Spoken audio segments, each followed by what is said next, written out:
One of the things we got into when we talked about it on a podcast is going to come out the day the book is released.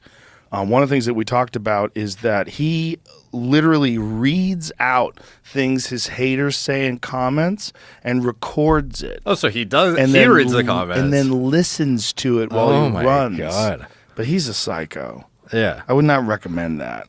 And so, I don't know if it's the opposite to your approach. Yeah, but he lives a different life. Like it's a very performance-based life. It's not like an interactive life, and it's not like he hasn't done a podcast since he did mine. Oh, you know? Like his last podcast I did, he was fucking last podcast I did was like 4 years ago. Fuck these podcasts.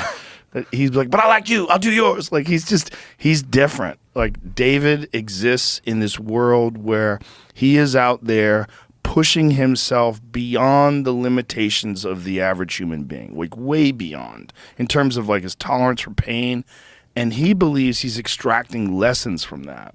Like he likes the suffering because he learns about himself in that suffering, and he continues to grow through that suffering. Yeah. Like that's what he does, like all day long, man. So he doesn't get stressed about the comments or anything. He just goes and like procures the best shitty ones. Yeah. And then uses that to be like, fuck these people. Yeah. That's crazy. Taking souls. That's what he says. Yeah. Taking souls. Those motherfuckers see you out there taking a soul. It's like, why are you out here running? Because you're not, motherfucker. And he keeps running. Like he's got a chip on his shoulder as big as the fucking Empire State Building. But that's... Did you leave the podcast fired up? Yeah, man, I left that book fired up. You read that book, you want to run through a fucking... I texted him. I said, dude, I'm ready to run through a fucking wall reading this book. He is like one of the best sources of motivational strength I've ever encountered because it's all real.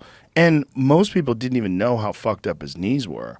Like until he let us show those pictures, like most people didn't even know what he was going through. Like that kind of pain is insane. His doctor said to him, I can't believe you can walk on these knees. Forget about run thousands of miles. Like that's the amount of fluid they pulled out of his knee. And the black fluid on the left, what was he saying, is deoxygenated? Yeah, or unoxygenated. I don't know It's just fucking clots and clumps. And that was all from his knee, man. He's never gone to the realm of what could attenuate. Like, as far as I know, he's not on TRT or done anything to... It's like, why, though? Like, I'm just... Like, he imposes so much stress on his body that it's wild that he has not explored it or anything. Yeah, I wonder if he would now. I mean, I believe he's 45 now. Like, even just recovery agents, not even the TRT stuff, like peptides, stem cells, whatever. Right. I don't know. Well, it certainly could help, and maybe it would have saved his knees. Yeah. But maybe not. You know, the volume, the sheer volume of pounding and all the shit he does. You know, he fights wildfires. No. Yeah. Jeez. For fun. I'm not kidding. No, for I know. Months at a That's time. Wild. He's a wildfire. He's a smoke jumper.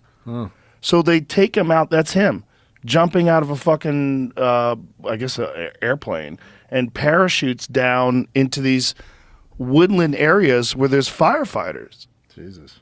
Yeah, man. He sent me a picture. He goes, this one's going to be fucked up. He sent me a picture of a fucking polar bear that someone had spotted near one of these places where they're getting dropped off. Because like when you're in the northern Canada, like some of the areas where people get dropped off, yeah, that's him. Yeah, we have brutal forest fires in like northern Canada. Yeah, brutal.